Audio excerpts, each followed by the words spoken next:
E aí, pessoal? Tudo pronto para a gente começar mais um mergulho profundo. Hoje a gente vai falar sobre um tema, como posso dizer, meio sinistro, mas que eu acho fascinante.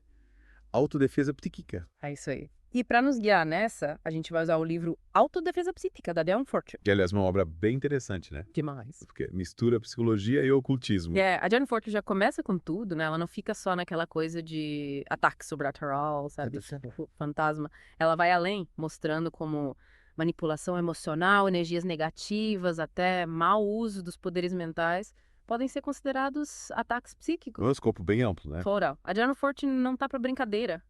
E ela se aprofunda bastante nesses conceitos. Você já ouviu falar, por exemplo, em duplo etérico? Dupla etérica, parece nome de banda de rock. Pois é, né? Mas falando sério, o duplo etérico seria tipo uma cópia energética do nosso corpo físico, Hum, que, segundo a autora, pode ser usado para influenciar o mundo físico a partir do plano astral. nossa, que doideira. É, meio viagem, né? E ela fala também do ectoplasma, que seria tipo uma substância que conecta esses dois mundos. É, tipo uma ponte. Mas o que mais me deixou de cabelo em pé foi a ideia de que objetos, tipo uma roupa, podem acumular energias e virar, assim, um canal de ataque psíquico. Pois é, essa parte é sinistra mesmo. É. Ela dá o exemplo de roupas contaminadas com energias negativas que podem causar problemas para quem usa. Nossa. Mas a Dion Fortune também fala da influência de lugar. Ah, entendi. Tipo um lugar onde rolou alguma tragédia, alguma coisa assim. Isso, ela descreve um caso de um quarto que era habitado por um alcoólatra que acabou falido. Caramba. E a energia, tipo, do desespero dele era tão forte que impregnava as paredes. Que pesado. Imagina a sensação ruim de entrar num lugar assim. Nossa, devia ser horrível. Mas é importante lembrar que a autora sempre reforça a importância do bom senso, né? Nem tudo que parece ataque psíquico é de fato. Ah, tá. Faz sentido. Ela conta a história de um cara viciado em drogas que fingia estar sofrendo um ataque. Nossa. Que loucura. Então a gente tem que ter cuidado, analisar com calma. É usar o senso crítico. Exatamente. Mas e aí, você quer saber quais casos reais ela usa para ilustrar esses ataques? Conta aí. Tem cada história de arrepiar. Para começar, ela fala da Miss X, uma mulher que, veja só, teve 3 noivos que morreram. Crazy. 3. Em circunstâncias misteriosas. E uma tia que ficou doente por anos. E a suspeita, magia negra. Que sinistro. Pois é, né? Mas a própria Jean Fortune também sofreu um ataque, né? É verdade, ela descreve um ataque de uma conhecida que sentia ciúmes dela. E quais eram os sintomas? Pesadelos horríveis e uma sensação de opressão no peito, sabe? Que medo. É de arrepiar. Mas tem mais casos no livro? Sim, tem um caso de uma casa assombrada por um poltergeist. Ah, não. Sério. Tinha fogo que eu pensava do nada, objetos se mexendo e até uma criança que parecia estar sendo drenada. Treinada? De energia. Isso. Tudo indica que a casa era habitada por uma entidade. Que horror. Mas e aí, como a gente se protege disso tudo? Boa pergunta. Afinal, ninguém quer ficar à mercê dessas energias. Exato. E a Diane Fortune, claro, não nos abandona. Ela apresenta 2 métodos de defesa. O meditativo e o evocativo. Interessante. E qual a diferença entre eles? É como se a gente tivesse que levantar um peso. No método meditativo, a gente usa a nossa própria força, sabe? A força bruta. Já no evocativo, a gente usa uma ferramenta, tipo uma alavanca, para potencializar a nossa força. Entende? Tipo usar a inteligência, né? Exato. Em vez de só a força física. Isso. E a autora defende que o ideal é usar os 2 métodos juntos. Para ter uma proteção completa. Mas e aí, na prática, como isso funciona? Boa pergunta. A gente precisa virar mestre Jedi para se defender de um ataque psíquico. Ah, eu espero que não. Calma, não precisa ir tão longe. A autora ensina umas técnicas bem simples, sabe? Que é bom. Dá um exemplo. Por exemplo, mudar a posição de dormir pode ajudar a cortar ligações psíquicas. Sério, nunca tinha pensado nisso. É. Que interessante. E tem mais alguma dica prática? Tem sim. Ela recomenda usar alho e cebola para purificar a energia do ambiente. Alho e cebola. Tipo, na comida. Não. No caso do alho, a ideia é espalhar dentes de alho pelos cantos da casa, principalmente onde você sente uma energia mais pesada. Deixa agir durante a noite e depois queima. Entendi. Já a cebola você coloca num vaso, como se fosse um bulbo de flor, e queima depois da visita de pessoas, digamos, energeticamente indesejáveis. Ah, tá. Interessante. As simpatias da vovó sempre tem um fundo de verdade, né? Mas, além dessas dicas, ela também ensina métodos mais elaborados de proteção, né? Sim. Tipo criar um círculo mágico. Exatamente. O círculo mágico é como um escudo de energia que a gente cria ao nosso redor. A Dion Fortune explica tudinho. como preparar o ambiente, como visualizar símbolos poderosos. A gente precisa desenhar um círculo no chão, com giz, tinta, fita crepe. Na verdade, o círculo mágico é criado principalmente pela nossa mente. Ah, entendi. Pela intenção, pela visualização. Isso. Claro que você pode usar elementos físicos para te ajudar a se concentrar, mas o mais importante é a energia que você coloca nesse processo. Legal. E quais são esses símbolos poderosos que você mencionou? Ela descreve vários. Um deles é a cruz cabalística, que representa a conexão com o divino e a harmonização das energias. Tem também a espada do poder, Que chip. que simboliza a força de vontade e a capacidade de cortar as influências negativas. E claro, o círculo de chamas, que atua como uma barreira queimando tudo de ruim. Nossa, quanta informação. Mas como a gente sabe se o círculo mágico está funcionando? Tem algum sinal? É uma questão de sensibilidade. Se você se sentir mais leve, mais protegido, com a mente tranquila, é sinal de que ele está ativo. Mas se você ainda sentir medo, a presença de energias negativas, pode ser que precise refazer o processo com mais concentração. Entendi. E se, mesmo com o círculo mágico, a gente ainda sentir essas energias ruins, o que a gente faz? A Joan Fortune ensina um método para cortar essas ligações, sabe? Que tipo de ligações? Ligações psíquicas indesejadas. É como se a gente estivesse desconectando um cabo de energia. Imagina que tem um cordão te ligando a uma pessoa ou situação negativa. Tipo um cordão umbilical energético. Isso! E aí você visualiza uma espada de luz cortando esse cordão. Corta com a espada. É. Mas o importante é sentir a energia fluindo de volta para você, selando o corte. Caramba, que técnica poderosa. Mas e se a gente não conseguir fazer isso sozinho, tem como pedir ajuda? Sim. Em casos mais graves, ela recomenda procurar a ajuda de um iniciado, alguém com experiência, sabe? Que possa te guiar nesse processo. Mas ela alerta para o perigo de se envolver com grupos, com fraternidade, sem cuidado. É, a gente precisa ter discernimento, né? Tudo. Para não trocar 6 por meia dúzia. Exatamente. Mas olha, acho que já deu para ter uma boa noção do que o livro aborda, né? Sim, com certeza. E ainda tem muita coisa para explorar. É verdade. Ainda vamos falar dos perigos de se envolver com grupos ocultos, da polícia oculta e muito mais. Nossa, que legal! Já estou curioso para saber mais. Então, pessoal, fiquem ligados que a gente volta já para continuar esse mergulho em autodefesa psíquica. Voltando aqui para o nosso mergulho em autodefesa psíquica, lembra que a gente estava falando de objetos que podem acumular energias? Sim, lembro. A Joan Fortune deu uns exemplos bem sinistros. Pois é, e ela também fala de objetos de segunda mão, sabe? Tipo, comprar um sofá usado. É tipo isso. Móveis, roupas, qualquer coisa, na verdade. Mas e aí, qual o problema? Segundo a autora, esses objetos podem absorver a energia, o magnetismo de quem usou. Nossa, e como a gente se blinda disso? Uma boa limpeza energética é sempre bem-vinda. A Joan Fortune sugere deixar as peças expostas ao sol, principalmente se elas pertenceram a alguém doente ou com uma vibração mais pesada. Entendi. E tem algum objeto que precisa de cuidado redobrado? Ah, com certeza. A cama. A cama. Por quê? Porque é onde a gente passa boa parte do tempo, né? E a cama absorve muito da nossa energia durante o sono. Imagina dormir numa cama que já foi usada por alguém com energias negativas. Credo. Melhor nem pensar.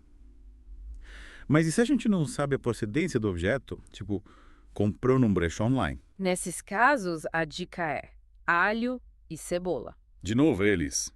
Mas como é que funciona? Espalha alho pelos cantos do ambiente, principalmente nos que parecem mais carregados, e deixa agir durante a noite. Depois, é só juntar e queimar.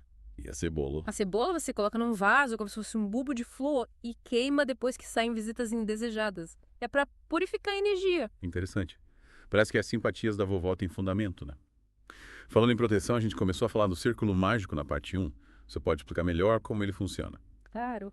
É como se fosse uma fortaleza energética que você constrói ao seu redor. A Joan Fortune descreve esse processo. Sim, ela descreve cada passo. A preparação do ambiente, a visualização de símbolos poderosos. Que tipo de símbolos? A cruz cabalística, a espada do poder, o círculo de chamas. Entendi. Mas então não basta só desenhar um círculo no chão. Não, não é tão simples assim. O círculo mágico é, antes de tudo, uma construção mental. É preciso visualizar as energias que você está invocando, sabe? É como se você estivesse tecendo um escudo com a força da sua mente. E esses símbolos que você mencionou, eles têm algum significado especial. Sim, cada um tem uma função. A cruz cabalística, por exemplo, representa a conexão com o divino, te alinhando com energias superiores. Já a espada do poder simboliza a sua força de vontade, te dando poder para repelir influências negativas. Interessante. E o círculo de chamas? Esse atua como uma barreira de fogo, queimando as energias negativas que tentam se aproximar. A John Fortune fala da importância de visualizar as chamas com intensidade, sabe? Sentir o calor, o poder delas te protegendo. Que visualização poderosa. Mas e como a gente sabe se o círculo está funcionando? Se você se sentir mais leve, mais protegido, com a mente tranquila dentro do círculo, é sinal de que ele está ativo. Mas se você ainda sentir medo, a presença de energias negativas talvez precise refazer o processo com mais foco. Entendi. A prática lá é a perfeição. É isso aí. Mas, e se mesmo com o círculo mágico a gente ainda sentir essas energias, o que a gente faz? A John Fortune ensina um método para cortar ligações psíquicas indesejadas, sabe? Ligações psíquicas. Como se tivesse um cordão energético te conectando a uma pessoa, situação negativa. Sei. Tipo um cordão umbilical energético. Exatamente. E aí você visualiza uma espada de luz cortando esse cordão, com precisão e firmeza. O importante é sentir a energia voltando para você, selando o corte. Caramba, que técnica. Mas e se a gente não conseguir fazer isso sozinho? Em casos mais graves, ela recomenda procurar a ajuda de um iniciado, alguém com experiência, para te guiar. Mas ela faz um alerta. Cuidado ao se envolver com grupos, fraternidades, sem saber direito quem são. Tem que ter cuidado para não cair em cilada. Verdade. Mas a autora não fala só de métodos de proteção, né? Ela também se aprofunda nas motivações dos ataques. Sim, ela explora as motivações mais comuns, tipo vingança, ciúme, busca por poder. E ela faz um alerta sobre os filtros do amor. Filtros do amor. Faz coisa de novela. Mas a coisa é séria. Filtros do amor são poções, rituais, encantamentos que visam despertar o amor em alguém. Mas quando usados com más intenções, podem criar uma obsessão. Que perigo! E como a gente sabe se está sendo vítima disso? Ela lista alguns sinais: fadiga crônica, sensação de esgotamento depois de ter contato com certas pessoas, sonhos perturbadores. Nossa, e como a gente se protege? Fortalecer a aura, evitar contato com pessoas que te causam essa sensação de drenagem, ter clareza sobre seus limites. Ou seja, autoestima em dia e pés no chão para não cair em cilada. Exato. E ela também fala do Congressos Subtis. Congresso subtil. Que nome complicado. O que é isso? Basicamente, é uma forma de vampirismo psíquico, que pode acontecer durante o ato sexual. Caramba. Acontece como uma pessoa drena a energia vital da outra. E como a gente se blinda? Fortalecer a aura, ter clareza sobre seus limites e desejos, se conectar com a intuição e se afastar de pessoas que te causam essa sensação de drenagem. E, claro, praticar as técnicas de proteção. A autodefesa psíquica é muito mais do que só se proteger, né? É cuidar da nossa própria energia. Com certeza. É um processo contínuo de autoconhecimento. Tá? A gente precisa estar atento aos sinais, confiar na intuição e buscar conhecimento. É isso aí. A gente continua esse papo na parte 3. De volta para a última parte do nosso mergulho em autodefesa psíquica. Já vimos os tipos de ataques, casos reais, métodos de proteção, mas como a gente leva isso para o dia a dia? Boa pergunta. A autodefesa psíquica não é um comprimido que você toma quando se sente mal, né? É mais um estilo de vida, um estado de atenção constante. Tipo uma higiene energética. É isso aí. Assim como a gente escova os dentes, toma banho todo dia, a gente precisa cuidar da nossa mente, das nossas emoções. Para evitar acumular energias negativas. Exatamente. E essa higiene energética inclui várias práticas, como meditação, visualização, contato com a natureza, alimentação saudável. E até escolher bem as companhias, né? Com certeza. A John Fortune fala bastante sobre a influência dos grupos, seja a família, o trabalho, os amigos. A energia do grupo pode nos afetar bastante. Totalmente. Ela fala da mente grupal, que seria como uma consciência coletiva formada pelas crenças e emoções dos membros do grupo. Uma espécie de correnteza energética. Isso. Se o grupo tem uma vibração positiva, a gente se sente mais forte, inspirado. Mas se a energia é negativa... A gente acaba se sentindo drenado, desmotivado.